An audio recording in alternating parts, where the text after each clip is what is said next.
concepts that you're going to use in today's market that you'll use on Monday. I use these every day. And so let me get going here. Reed gave you a little intro about myself, but something here about Pristine and myself. We've been doing this 21 years now. Actually, this month is 21 years since Pristine got into this business. We're really pioneers in the industry. I have been doing this since really like the late 80s. I knew absolutely zero. So if you think that you cannot learn this or struggling to learn it, that you don't know anything, you certainly can. And with the information that's available today compared to what it was, in the 80s, you're leaps and bounds ahead of where I started. There wasn't even internet back then. That we got information over modems, 2400 baud modems. So it was really the dark ages. But I taught myself. There was a little bit of information back then. Some of it I got from a retail broker that I was using, where they had a technical analyst. So I was able to get some information. There was a lot of trial and error, and as you can imagine, quite a bit of losses, and trying to figure out what to do. But over the years, I did, and I'm going to share with you the basis, the foundation that I eventually came back to. That then I was able to start making money, and then from there I grew that over time to be able to exploit these strategies that I'm going to share with you. And over these years, we've taught those that have known absolutely nothing to professionals, the head fund managers, market makers have come to us, specialists. We train prop traders, equity and Forex. We actually have a program for that. People that have never owned a stock, like myself, way back when. A lot of our competition in the industry have been Pristine students. The traders that moderate our chat room were students at one time, and I recognized how successful they were through the trades that they were putting out into the room. And we said, how about speaking in the room, and let's see how that goes. And they became presenters and traders in the room. We've won Best Trading Course 3 years in a row, and we'll be trying to do that again when it comes up at the end of this year. Disclaimer: you can lose money doing this. I am a registered rep with Lightspeed Trading. If you're interested in opening up a retail account, that's something that I can help you facilitate if you're interested in. Now, I want to set a foundation, and my approach and the approach of Pristine is to teach you how to think, how to do the analysis on your own, regardless of what it is that you're trading. It's not a system, so to speak. It's certainly not a red light, green light type of situation. It's an approach that teaches you how to trade any instrument that you want, to any market, any stock, in the time frames that you want. So I want to again set that foundation of thinking initially before I show you exactly how I do it on a daily basis. Now, we're all going to approach this by using technical analysis. And while you may look at fundamentals if you choose to, I mean, if you combine that with the technicals and how I'm going to show you, your odds of success will increase exponentially. But what I found, it says certain types of analysis can actually hold you back, and it held me back. It really did, because I was trying to figure out how to do this through the different indicators and trend lines and such, which we'll take a look at. And I honestly couldn't do it. And I got to the point where I said, you know what? It's either figure this out relatively soon or go back to what you used to do, because this isn't cutting it. And once I removed all of this noise, which we'll look at, the light bulbs started to go on. I wanted to know what actually moves prices, especially intraday. When I say especially intraday, it's because we're assimilating so much information as intraday traders versus, swing trading or core trading, where you look at higher time frames. Maybe at the end of the day, you take a position the next day, and then you see where it goes over the coming days, weeks, and months. So we want to take a few simple concepts and setups and scenarios to put the odds in our favor. We want to make it simple. Okay. So what I don't use here, right? Do you really need them? We're inundated with information to suggest that this is what we do need. And we tend to believe that because if you're starting out, it's easy to think that markets are complicated. And, well, in some aspects they can be. It's our job to simplify the approach. We don't have to know every possible thing that's going on. We need a trading plan that guides us as to how we are going to operate within the markets. Without a trading plan, your odds of success are virtually none. Right? So some, plans, some approaches are based on indicators, and these are just a few that are available. There are actually hundreds. You can look at different settings, and it runs into the thousands, and it can truly become confusing when you start piling all this stuff together, because human nature being what it is, we want to have a sure thing, right? And that's how we approach other things in life. We look at how it's done, we learn it, we do it over again, and it's like math. You just add up the numbers and it comes out to what it should be. The markets don't operate that way. So I look at this and say, well, why do so many traders fail? I think it's because, it's my opinion, that it's because they're using all of these indicators and it becomes complex, the analysis paralysis syndrome, and they're just overwhelmed with, too much information. I was overwhelmed. I had multiple indicators on there, different lines, and I always was second guessing, which line was right, which indicator was right, and trying to put that all together just didn't work. And the Holy Grail type of analysis, I looked at this too. I don't know if some of you have studied this or thinking about studying it, but I see this as being, that Holy Grail sure thing type of mindset. If you don't know what this is, it's called a Gann square, and somehow, some way, when these numbers line up, I don't know, the extent of how this is done, but I guess it looks impressive.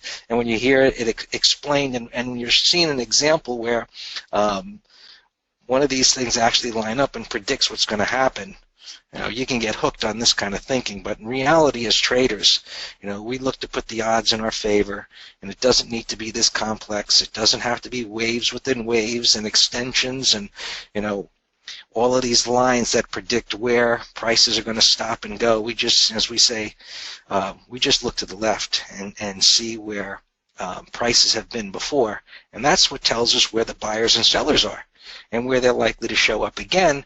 And this is what I'm going to show you in a way that, how to get on board and complete multiple time frames. What works? Give me a chance there, Linda. I'm going to show you what works. I don't know what doesn't work. You may be trying to figure out what doesn't work. I think that's where most of us start out. But here's what we call the simpler types of technical analysis. Drawing lines, connecting the dots, a lot of different indicators, what's overbought or oversold, trying to set these up with different settings, changing time frames. What's overbought or oversold in this time frame, you change to another time frame. It's not at all. It's just starting out. And this led to a lot of confusion for me. And putting on bands or envelopes and such. There's just too much to think about, and I eventually realized it just wasn't necessary, and I got rid of the spaghetti screen, as I call it.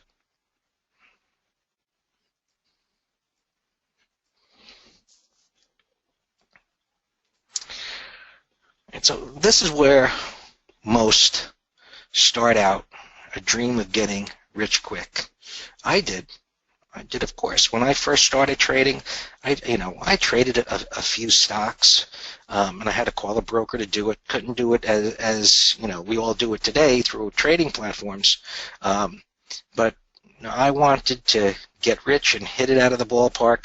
I was trading hundreds of contracts of not stock options, OEX options. That's based on the S&P 500.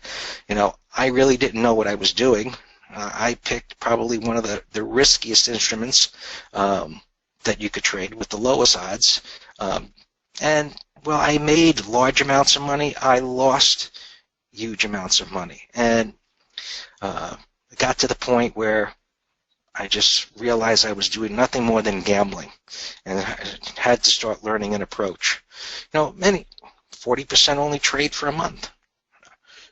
No education. They never had a chance. 80% quit within the first 2 years. They just give up trying to figure it out. Never gain confidence in a method. They jump from one service to another, and just another way of getting overwhelmed with too much information.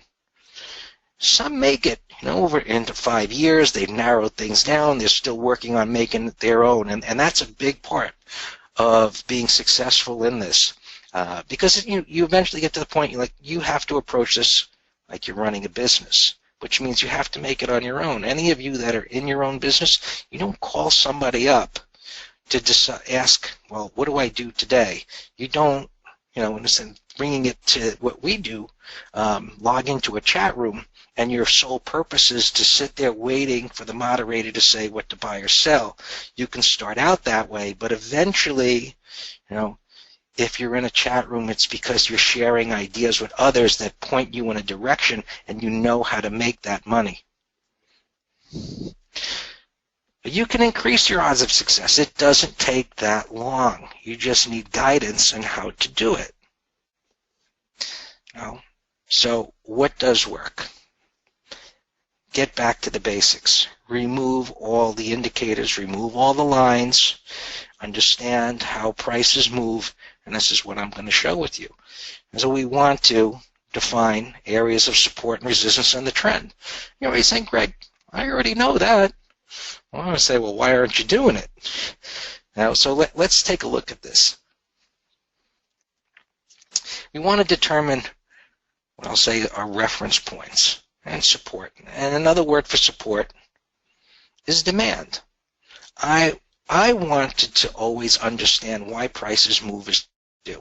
And that it wasn't just about a head and shoulders pattern or a shooting star or whatever the name might be. I wanted to understand what was going on so that I could reproduce that on a day-to-day basis and had confidence in it. So support and demand, that's where there's buyers. Resistance, there's supply, and that's where there's sellers. And the next step is, well, are prices moving up, down, or sideways? If there's a trend, odds are the trend is going to continue in that direction. Now, another epiphany light bulb moment for me was, is there a void? You say, well, what's a void? There are no reference points of support and resistance. Well, how does that happen?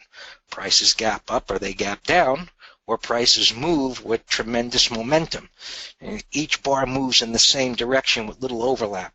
And that shows strength, but if prices begin to reverse back against that strength, if the buyers don't step up again, there's a tendency to collapse. And that's what we saw in stocks on Friday. Prices moved up sharply. On Thursday, they gapped up on Friday, and then they couldn't sustain that momentum, and they fell all the way back again into the void. Now, there was a void above, and if you go to Twitter or StockTwits or Facebook, you'll see some of the charts that I post on a day-to-day basis with that analysis, and you'll get a better understanding of what I'm talking about here with a void. I actually posted that on Friday. So we want to look for price patterns that are in alignment with our bias. And this is a key point here, the location. Right? You might understand patterns. Right? Buy setup, what's a sell setup? but the location of that setup is the key to placing the odds in your favor. I said we're going to build a thought process for our analysis, and that will allow you to understand what's happening regardless of what you trade. Let's do that. First one, don't get caught up in exact points. And a lot of analysis is based on that trend lines. And if it comes down to this line, that's where prices are going to reverse. If it comes down to this Fibonacci level, if it comes down to this Bollinger Band and such, well, those things can come into play because many traders are using them. Self-fulfilling prophecy. They're areas, and so we don't want to get tied up in saying like it has to happen right at that level. Right? They're not fixed prices. Technical analysis 101. Support is broken, becomes resistance. Resistance broken, it becomes support. Basic, simple. But as it comes down to prior reference points, say, well, I want to be a buyer. As it comes down here, there were buyers before. I know there's going to be buyers again. If there were sellers here, I know that there's going to be sellers again. Remember, this is a location. Now we have to look for pictures of selling and pictures of buying.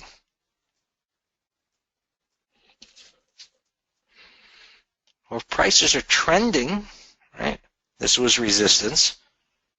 Prices push above it. That should become support. And I want to be a buyer down there. So as prices are trending, I want to buy pullbacks. I buy corrections within a trend, either up or down. If prices are moving up, my thought process is as it comes down into support, what was resistance, I want to be a buyer. And then I'm going to look for a picture that tells me that buyers are actually taking control. And I continue to do that. Now, up here, and there's a little part of what we teach students is how to read momentum without indicators. Now, how do we do that? Well, it's really simple. As prices move with momentum, they move a distance away, right, from the prior reference point, and they continue to do that. And all you need to do is look at the distance, right, from one point to the other. And here we can see it got shallower. So if we were looking at an indicator, this is where, those that use them say, oh, a bearish divergence, momentum slowed down. You don't need this. All you need to do is watch the momentum and then look at where is it slowing down in relation to what prior resistance. Now, as it comes down here, you're going to say, do I want to be a buyer again? Yeah, absolutely. Right? This is what we call major support. It's a deeper retracement, but it's major support. And I definitely want to be a buyer down there as long as the picture lines up.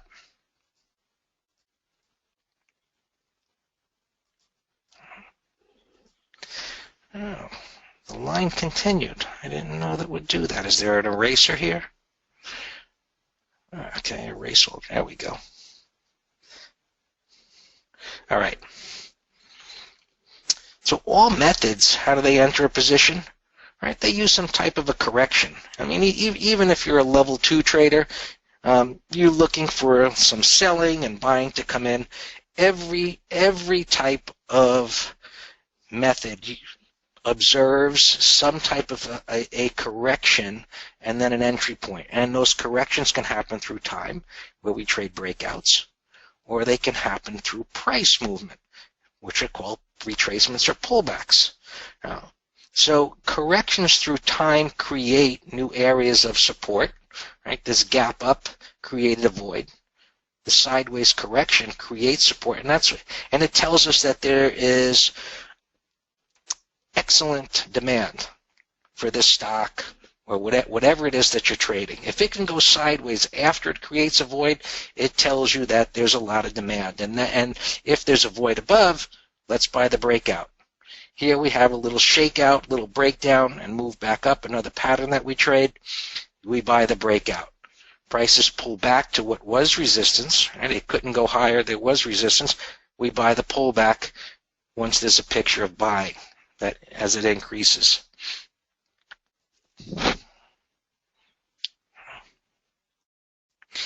So what does that picture of buying or selling look like? It can look different at different times, on a different day, in the same instrument, or in a different time frame. So we put together these candles. And so when I'm done with this presentation here, I'm actually going to give you for free a candle course that's recorded that I have taught over the years, and it was recorded. I'm going to give that away to you for free here. So I'll get to that shortly. But this is what we're looking for: pictures of selling. You may look at this if you've read a candlestick book as a shooting star. We just call them topping tails. This was a green bar. This was a green bar. Now it's got a tail on the top. Sellers took control. Green bar going into a red bar. Sellers took control. But does that mean it's going to go down? Not necessarily. But if I take these pictures within the location of resistance within a downtrend, doesn't that make sense? And when you think about it, it's really common sense.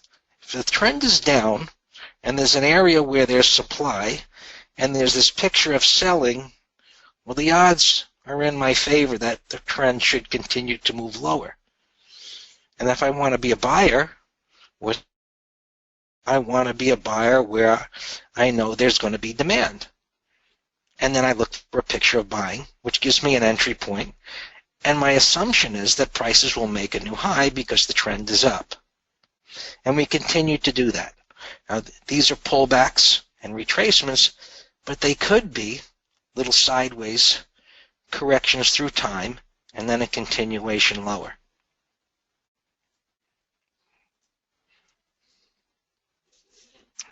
Now, multiple time frames. Why do we use multiple time frames? I think, well, in higher time frames, you have a greater amount of methods or traders that are using those various methods coming together, or they're in agreement. So as we look at an uptrend in a higher time frame, there are more methods or traders that are moving or thinking in the same direction. So if it's in an uptrend, the majority are thinking about buying a pullback or getting on board that uptrend, because an uptrend by definition suggests that prices will continue to go higher. So we want to buy pullbacks or sideways corrections within an uptrend. So I'm going to choose the 60-minute time frame for my intraday trades, and I'll call that the road. And the stopping points are going to be where there's support to get on board. Resistance could be those roadblocks, but within an uptrend, my assumption is it'll make a new high. So now, as prices pull back, right, within that uptrend to an area, in this case major support, I move down to my 5-minute chart and I take an X-ray into this area here. And I want to see that buyers are taking control. And this can happen in different ways. Right? It's not about just it happening exactly in one way, because that's not how the markets can happen in different ways. But if you understand how to put the pieces together, reversal bar, retest, here's resistance. There was a test of this resistance, a retest of a prior low. Now, is that meaningful? A retest where there were buyers before in a smaller time frame. And I think to myself, is that meaningful? How do I know it's meaningful? Because it's happening within an uptrend and of a higher time frame. And I continue to do the same thing. Prices are pulling back. And as I said, it's an area. So even though the momentum slowed down here, look at the distance between the highs, the momentum slowed down here, that doesn't change the trend. As you can see, momentum picked up again. But as it pulls back to what was resistance, now support, I go down to my 5-minute and I look for buyers taking control. This is a bottoming tail bar, a wide range bar moving up off of the low. Look at this little candle here. It was a new low that became a bottoming tail bar. These are the pictures of buying. And we take the pictures of buying and we put them in the context of the higher time frame. Now the odds are in my favor, because this higher time frame says the trend should continue to move up. Right? I don't need indicators, as it says, no waves, no bands. I'm not confused. I'm not confused. I'll tell you one thing, that doesn't mean I'm never confused. So point being, there are going to be times where the pictures and the trends are erratic and there's uncertainty. And at those times, you just don't do anything. If things aren't lining up the way you know how to approach the market, you just don't do anything, and that's okay. You don't have to put on a trade every moment unless it lines up for you. So I look for where buyers have been before. Buyers were here. There was a big rally. This makes this what we call major support. I know that buyers are going to be here again. Can it go back up to the high? I would have my doubts, but that doesn't mean on a short-term basis that this won't go up as when it comes down here. I just want to see that buyers are beginning to step up. Go down to my 5-minute. I see prices moving higher. Here's a little retest, right? Reversal bar. I'm going to get in right here next to this support. And because of the location of where prices are, right, my assumption is that prices are going to get over this high. Will they get over this one or this one? Probably, but I mean, again, we're talking about odds. Now I have to have a method of trade management and, of course, money management. So as now prices begin to move up, I have to use my method of management, and it could be as simple as trading a prior bar's low as a stop, or once it pivots and using a stop. But as it moves up, as it comes up into areas of resistance, the expectation is that there'll be a correction of some type. Our job now is to observe what's happening and put that together with our bigger picture analysis, and it provides us guidance as to what we should do, whether that's to take our profit, trail a stop, or get stopped out. Why not use short-term moving averages as help? We do, Chris. As you can see, I have a moving average on the chart here, and the way we use a moving average, I explain it, is as a visual aid. I don't need the moving average. So as I'm looking at different markets or stocks, and here's a 20-period moving average. And you can see it's color-coded, and this is very simple to do in most platforms. Well, I just say if the close is under the moving average, make it red. If it's above, make it green. And as I said, it's a visual aid that just, I look at the chart and say, oh, the moving average is pointing up. So, in the moment of time, especially intraday, as we're processing more information, it just helps me to speed things up because my eyes and my mind is trained through repeatedly doing this as I'm explaining to you, that it instantaneously creates a thought as to what I should be doing. So when I look at these two time frames and I say, oh, whatever this was, it's at support. There are buyers here. There's demand. Let me go down to the smaller time frame and look for pictures of buying. Bottoming tails, the trend is still down. It pops above this area of resistance right here. Let me buy the pullback. Well, is it an uptrend yet? No. Can I buy before it's in an uptrend? Yes, because it's in an area of major support in a higher time frame. Now let's see what happens. A lot of trading is, lining things up and then waiting to see what happens.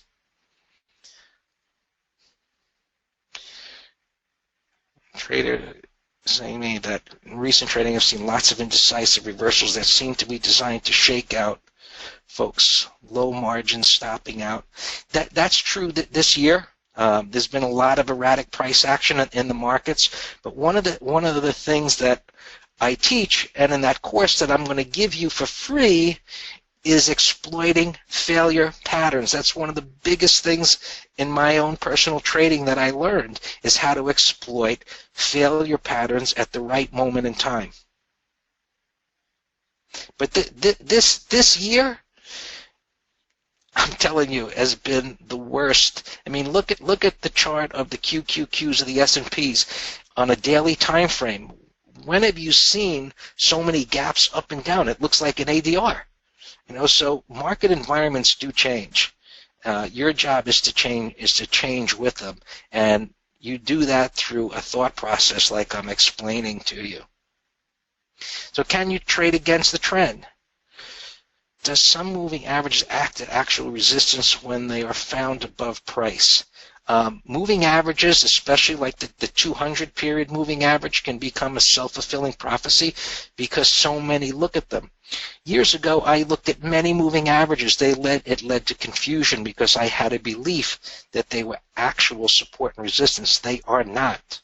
Right? They are just lines on a chart. It's like putting a trend line on the chart. You connect the dots. And one of my epiphanies, again, I had many because I knew nothing, but I was led down the wrong road initially. I read a book called Winner Take All by a fellow, I think his last name was Gallagher, and he was a fundamental trader in commodities, and he did not believe technical analysis worked. Right? He actually made jokes about technicians, and one of the things that he said that struck me, and it was hard for me to accept in the moment of what he was saying because I was trying to learn about technical analysis, and he said that technicians are like children that were given one of those books with the numbers and dots. Maybe your mom gave you one when you were a kid, and as you connected the numbers and dots, it drew a picture.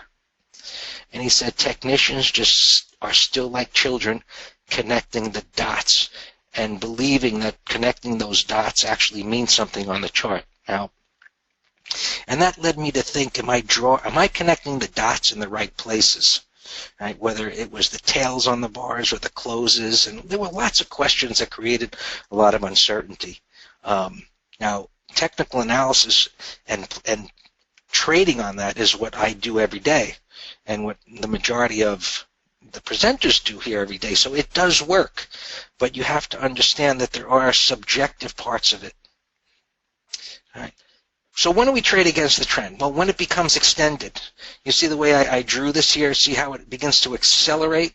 Trends end, they typically end after they accelerate, and the majority believe that it's going to continue. And it typically happens in an area where there's supply. And again, we'll use multiple time frames. I'm going to drill down to a smaller time frame and then look for that distribution or sellers taking control. Here's a break. Here's a retest. What was support becomes resistance. Look for the picture. Look for the picture of selling, topping tail, green bar being ignored or reverse back down again. Get on board and look for it to go lower. The odds are in your favor.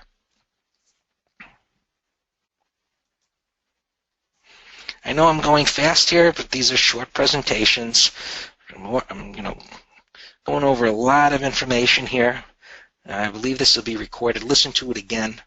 And just as a side note, we do workshops similar to this a couple of times a week at the Pristine site where you can log in for free and learn a lot more there. So here's another trade setup. Right? And we go through this process. Here's a bigger picture. Tells me what to think. My job: define the trend, define points of support and resistance, wait for a confirming price pattern. So here, if I'm looking at this daily chart at the end of the day, and as prices are moving higher, they're beginning to accelerate. This is momentum. Look at where the opens and closes are on these bars, and you see the range is beginning to expand here. And as it moves up to where the supply is, the sellers, you see between these two bars, the range began to contract a little bit. Thank you, Julie. Yeah, you know what? Put a lot of information into the books. The last one, Reading the Mind of the Market. If you have some foundational analysis here, basics, and you read that book, your eyes will open up huge. There's a tremendous amount of information in that book, and it's based on what we call advanced technical strategies seminar that I teach. So as prices come up into this area, I know that there's going to be sellers there. I know it. As sure as the sun comes up, there's going to be sellers there. I don't know how many. but I know there's going to be some sellers. Can it reverse this trend? I'm not sure. But I'm looking at this right now from the point of view as a day trade the next day. And this is a trade, an exact trade that I did at the time and what I was looking at. And as prices opened up higher here into that area of resistance, I see that there was a breakout first thing in the morning. So when I look at a candlestick chart, I look at it from the point of view of, I recognize that that's a topping tail, but I recognize that longs got caught buying a breakout. I look at it from the point of view of, what are other traders thinking? What have they experienced? What are they feeling? What are they likely to do next? That's how you look at a chart. It's not just about, a dark cloud cover or a morning star or any of that, because all of those things, as you change time frames, the picture changes. So then what do you call it? Then it's combining these time frames the way I'm explaining it. So this breakout failure in this area of resistance is going to bring in sellers. I know it for sure. Does that mean I'm going to bet the farm? No. Right? There's always the risk of being wrong regardless, but I'll put a stop up above here and short it under this low and then wait to see what's going to happen. Now, as prices begin to accelerate down, I see the range beginning to expand. Well, and 10 o'clock is a reversal period. Between 10 and then 10:30, these are reversal periods that happen almost every day. I discovered these back in the early 90s, just printing out charts every single night and looking at it. I says, look at what happens almost, virtually on a daily basis. This is something that I saw in the 90s and still continues to happen to this very day.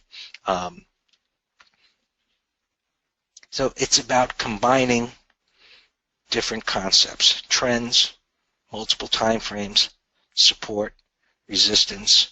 We even talk about relative strength and weakness. There are a lot of news at 10 and 10:30. Yes, there is, Julie, there's news, but a lot of days there's no news. Eastern time zone, Michael. A lot of times there's no news, yet it happens. And as I said, I've been looking at this since the early 90s, and it still happens to this day.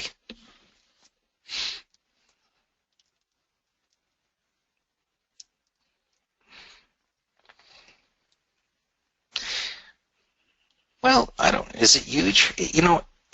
It's not really a problem, Chris, because it's up to you to decide the position size. You can trade less shares. Is the reward 3 times bigger than the stop? Well, then it makes sense, and we're combining what I've explained to put the odds in your favor. So you just put on a smaller position. And as the prior presenter mentioned, he talked about full-size lots where the each pip was $10 versus $1. So if you were trading FX, you could trade a mini contract instead of a full contract. Money management is a tremendous part of being successful at doing this. It's not about if you're trading stocks and just saying, I'm going to do 1,000 shares on every trade.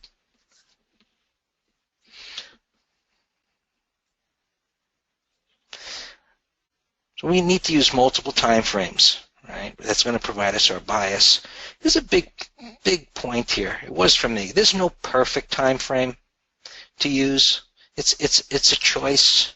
You can get drawn into a presenter's opinion as to what he uses, right? So over the years, I've seen people that say, use a certain tick chart that could be based on a Fibonacci number.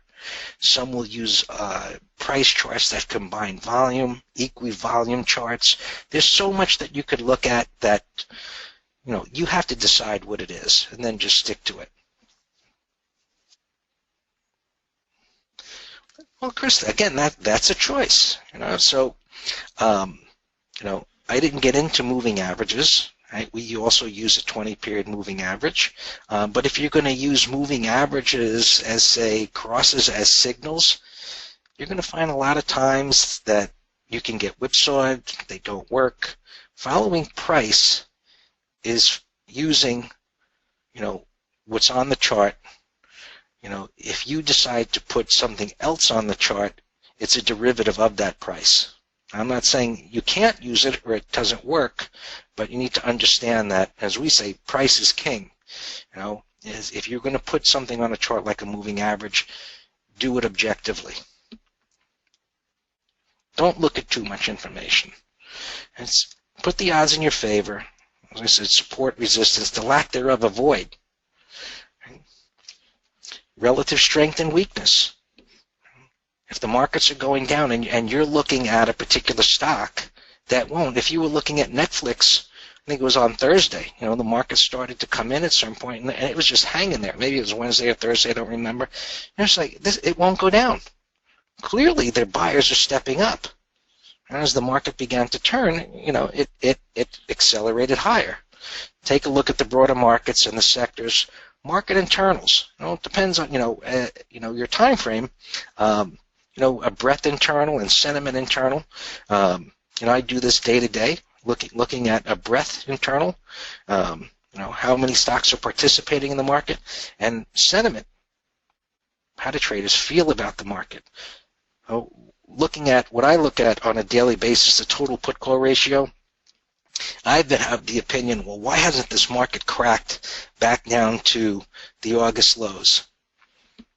So many traders are betting on it that it has a tendency historically to put a floor under the market. So you got the majority are betting it's going to go down. Eventually it might, and probably at some point. So it's the way it looked on Friday, but we'll see. But there's been a great tendency for the markets to try and go down, and they pop right back up again. So we'll see what happens Monday morning. But you've got historically too many traders betting on it, and odds are it's not going to happen when they want it to happen. Money management and trade management is key. You have to have a trading plan. It's a must, because you have to bring rules to the market. If you don't bring rules to what you're doing, you will be all over the place. You'll be doing what we call impulse trades. You won't be knowing why you're doing things. But you do start out that way because you just don't know. But now, you've been told you need this trading plan. Slow down, take your time. Learn how to do this, get some guidance, and your odds of success will increase exponentially. Right. I told you I was going to offer you this class that I did, and it was recorded, and you can log into our site. We'll give you access to it, to this candlestick course. You'll learn. If you're new, you'll learn some basics about candles, but you're also going to learn the more advanced things that I learned over time and how to utilize these failure patterns, these whipsaws, these breakout failures and breakdown failures, and combining that with support and resistance.